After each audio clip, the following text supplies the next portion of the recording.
오늘 저희들이 이제 마가복음 맨 마지막 부분에 해당되는 예수님의 부활에 대한 이 이야기를 함께 이 본문을 통하여서 나누기를 원합니다. 오늘 이 본문은 안식 후 첫날 매우 일찍 벌어진 그러한 에피소드입니다. 막달라 마리아와 야고보의 어머니 마리아와 살로메가 향품을 사서 예수님의 무덤을 방문하려고 하고 있습니다. 그런데 이 안식 후 첫날에 굉장히 놀라운 한 일이 벌어집니다. 그들에게 어떤 일이 벌어졌을까요? 우리 16장 4절의 말씀 한 번 더 읽어보도록 하겠습니다. 시작.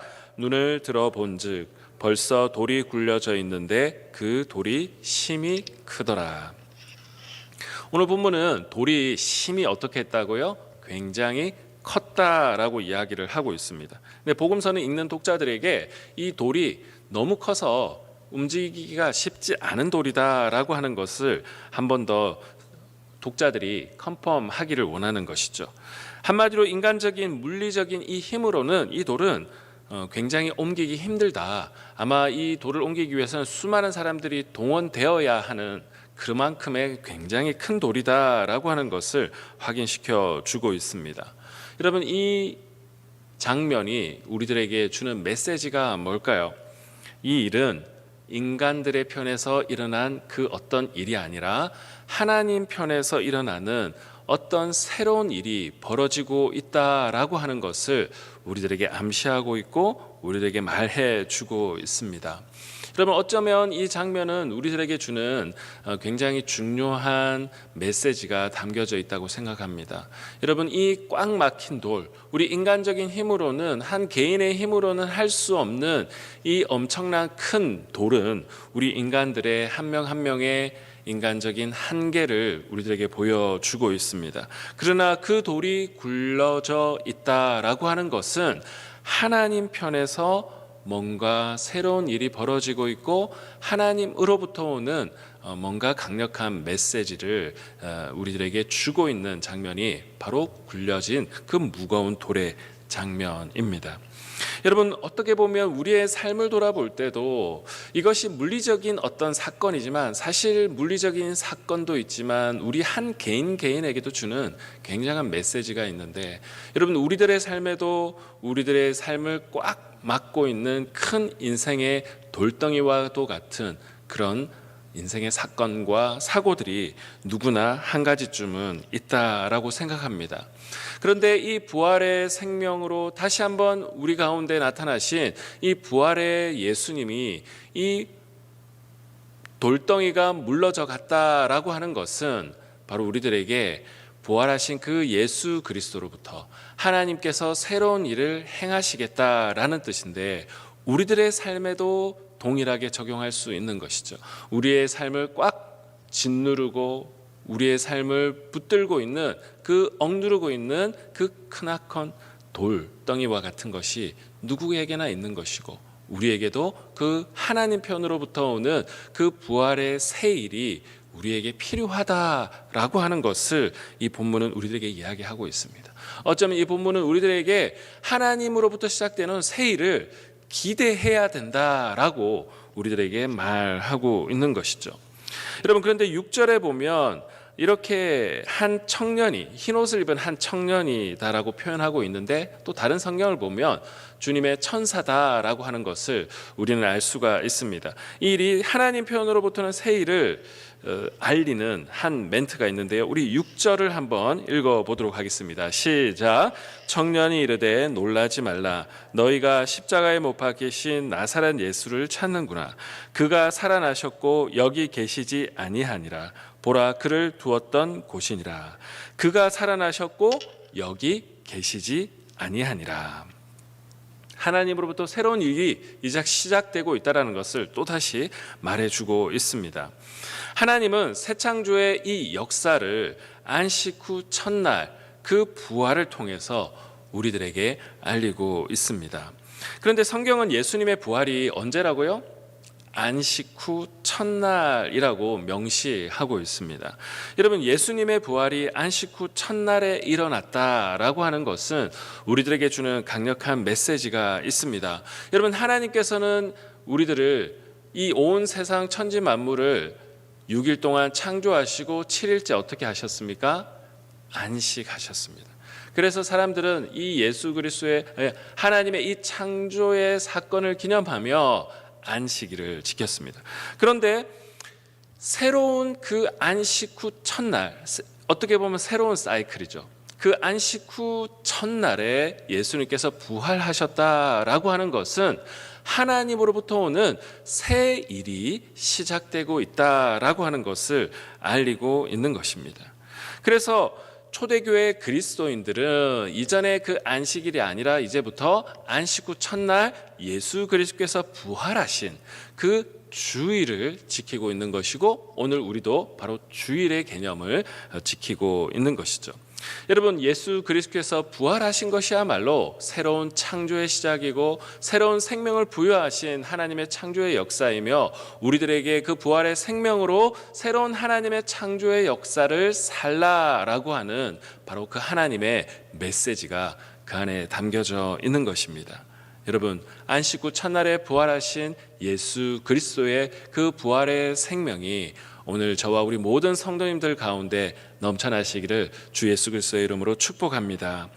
여러분, 그런데 오늘 본문을 읽어보면 한 가지 의아한 바로 그러한 장면들이 몇 가지가 있는데, 그중 하나는 예수님께서 부활 후에 제자들에게 갈릴리에 가시겠다라고 하는 장면입니다. 오늘 7절의 본문에도 보면 예수님께서 갈릴리로 가시겠다라고 하신 그 말씀을 리마인드 해주고 있는 장면을 볼 수가 있습니다. 여러분, 갈릴리가 어떤 곳이죠? 갈릴리는 예수님의 사역이 공적으로 시작된 곳이고, 제자들을 부르셨던 바로 그곳도 바로 갈릴리입니다. 하나님 나라의 그 사역을 시작하셨던 곳, 그 출발선상에 있는 곳이 바로 그 갈릴리입니다.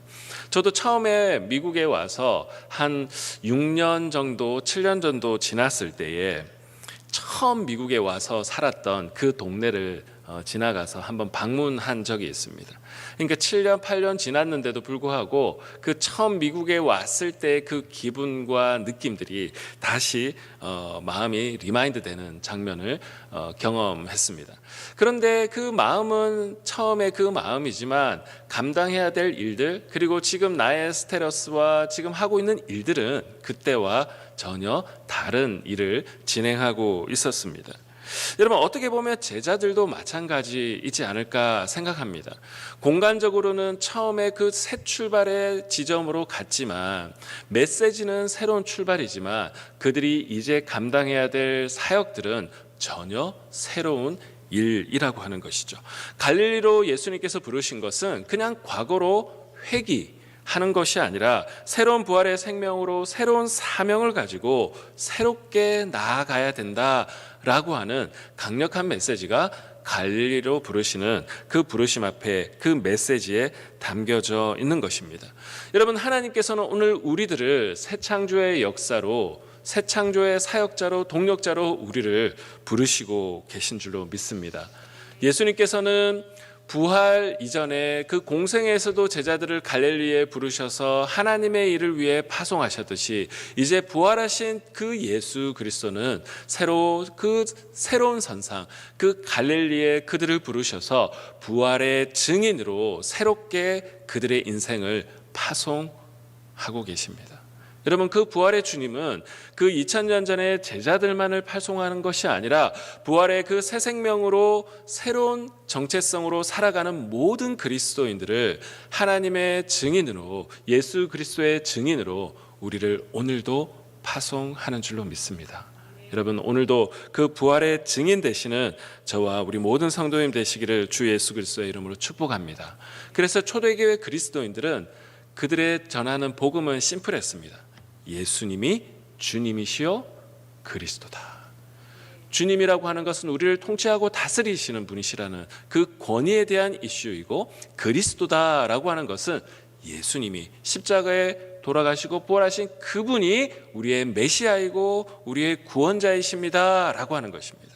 여러분, 초대교회의 그리스도인들 이 심플한 이 고백으로 세상에 증인된 삶을 살아갔습니다. 여러분, 우리가 복잡한 이야기들이 있지만 예수님이 우리의 주님이심을 믿고 예수 그리스도가 우리의 그리스도이심을 믿고 증언하는 자들에게 하나님의 능력이 드러날 줄로 믿습니다. 여러분, 마지막 한 장면을 우리가 더 주목해 보기를 원하는데, 마지막 장면을 보면 예수님을 따랐던 그 사람들이 예수님이 부활하셨다는 이 소식을 믿지 않았다라고 하는 내용이 곳곳에 등장합니다. 왜 복음서는 이것을 기록하고 있는 것일까요? 여러분, 제자들이 처음에 부활을 믿지 못했다라고 하는 것은 그 인간들의 연약함과 불신을 보여주고 있습니다. 예수님과 가장 가까이 지냈던 그 제자들마저도 예수님의 부활의 소식을 들었을 때 의심을 했고 불신을 가졌다라고 하는 장면은 그들의 모습을 통해서 우리들의 모습을 오버랩시켜서 보기를 원하는 복음서의 저자의 의도가 담겨져 있습니다. 여러분, 그들은 결국은 나중에 어떻게 됩니까? 예수님을 부활하고 배신했던 그들도 나중에 부활의 주님을 경험하고 초대교회의 리더가 되었고 예수님의 복음을 증거했고 예수님을 위해서 순교하는 사람들로 바뀌어졌습니다. 훌륭한 공동체 초대교회 그리스도인들의 리더들이 다 되었습니다. 그런데 왜 성경은 그들의 불신앙과 연약한 모습을 우리들에게 보여주고 있냐? 그들의 의심과 불신 속에서도 그들의 모습 속에서는 우리의 모습을 보지만 부활의 예수 그리스도를 통하여 새롭게 부활의 증인으로 바뀌어진 그들의 모습 속에 우리들의 기대와 소망도 동시에 보여주기 위해서 마지막 그들의 연약한 모습을 동시에 보여주고 있습니다. 여러분, 어떻게 보면 우리들도 바로 이들처럼 주님을 의심하고 불신하는 모습이 우리들 가운데 여전히 있지만, 여러분, 예수 그리스도의 부활의 그 생명을 경험한 자들은 새로운 출발, 새로운 생명의 복음을 전하는 복음의 증거자들로 그들은 변화되어졌던 것들을 보여주고 있습니다. 어쩌면 우리들의 모습이고 우리가 걸어가야 될 모습이라고 생각합니다. 여러분, 우리도 부활의 능력이 없으면 어떻습니까? 우리를 누르고 있는 꽉 막힌 그 돌덩이와 같은 것이 우리의 인생을 누르고 그 눌린 상태에서 우리는 신앙생활 할 수밖에 없습니다. 여러분, 우리의 삶을 돌아보면 우리를 누르고 있는 두려움과 무기력함, 마음에 그 수많은 돌들이 있습니다. 때로는 미움의 돌들, 분노의 돌들. 여러분, 이 모든 것들은 우리로 하여금 진리와 생명의 삶을, 부활의 생명을 살지 못하게 하는 돌들입니다. 여러분, 우리가 예수님을 믿고 교회를 다닌다고 하지만 실제로 우리의 삶을 누르고 있는 것이 있다라는 것은 다른 사람이 아니라 내가 합니다. 왜 그렇습니까? 나의 모습 속에 그 부활의 생명이 없다라는 것을 내가 먼저 가장 알 수 있기 때문이죠. 사랑할 수 없고 오히려 미워하고 분노하고 시기하고 질투하는 그 돌덩이들이 나를 꽉 눌러서 부활의 생명으로 살지 못하게 하는 것을 내가 가장 먼저 알고 있는 것이죠. 여러분, 그렇다면 우리가 집중해야 될 것은 부활의 예수 그리스도인 줄로 믿습니다. 나는 그 부활의 그 새 생명으로 나는 살고 있는가? 그리고 우리가 기도할 때 다른 것으로 기도하는 것이 아니라, 하나님, 그렇습니다. 예수 그리스도의 그 부활의 생명이 나에게 필요합니다.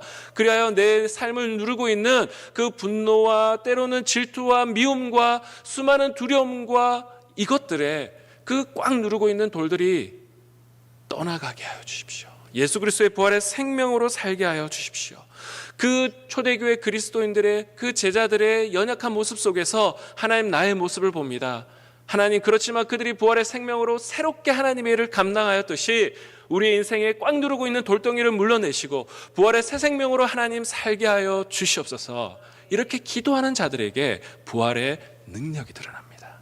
여러분, 우리는 화려한 말들로 인하여서 생명을 드러내는 삶이 아니라 우리의 삶에서 실질적으로 사람을 살리는 그러한 능력이 드러나는 그리스도인이 되어야 할 줄로 믿습니다. 여러분, 오늘 아침에 기도하실 때 주님은 바로 그 부활의 자리로 우리를 초대하고 계십니다. 오늘 주님 앞에 그 깊은 교제의 자리에서 우리의 삶을 새롭게 하시는 그 하나님을 경험하시는 저와 우리 모든 성도님 되시기를 주 예수 그리스도의 이름으로 축복합니다. 기도하겠습니다. 하나님 아버지, 우리들의 연약함의 모습 속에 그 제자들의 모습 속에 우리들의 연약함의 모습을 보여주심을 감사합니다. 하나님, 때로는 배신하고 때로는 정말 주님의 옆구리를 찌르는 것이 바로 우리들의 모습임에도 불구하고 때로는 그것을 모르고 살아갈 때가 너무나 많이 있습니다.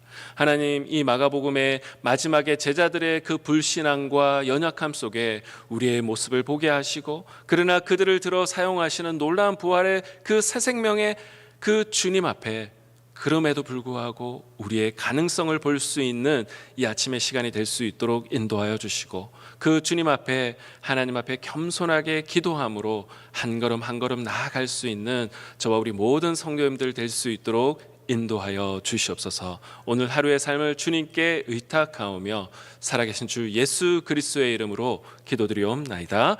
아멘.